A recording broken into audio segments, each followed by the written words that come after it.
தயவு மணிகண்டா, இந்த எல்லையற்ற பிரபஞ்சத்தில் மிகப்பெரிய அதிசயம் எது தெரியுமா?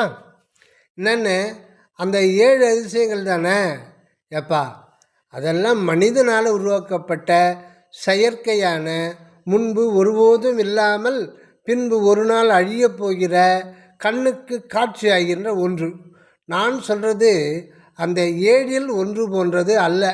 அது தன்னிலையில், அதாவது 6ஆம் மன அறிவை கடந்த 6 ஆதாரங்களுக்கு அப்பாலான 7வது நிராதாரத்திலே எழில் மிகு 7ஆம் நிலை அதிசயம், பெரும் வியப்பு, உண்மையின் அற்புதம், அருள் ஆனந்தம்.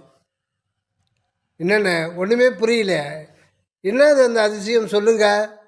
நீ நீ என்னது? நானா? நானா?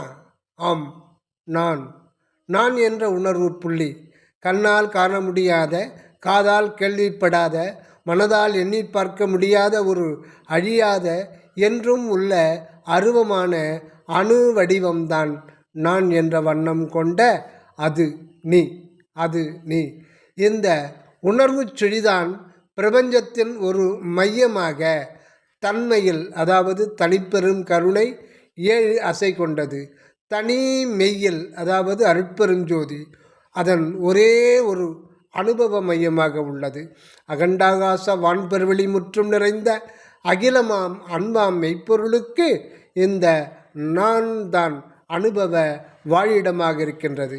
நீ புறத்தில் காணும் பிரபஞ்ச இயற்கை விளக்கத்தின் சிறு சிறு சிதறல்களே. ஆனால் இந்த என்றும் உள்ள உணர்வு சுடரோ பிரபஞ்சம் முழுவதும் தன்னுள் அடங்கிய முழு இயற்கை விளக்கம் என்னும் அருள் நிறைவானது. இயற்கை உண்மையும் இயற்கை இன்பமும் நிறைவானது. என்னை அறிந்திலன் இத்தனை காலமும், என்னை அறிந்த பின், அதாவது எனக்கு அந்நியமாக பிரிது வேறாக எதையும் ஏதும் அறிந்திலன். சுவாமி சரவணானந்த அவர்களின் சுத்த சன்மார்க்க விளக்கம் எளிய நடையில்.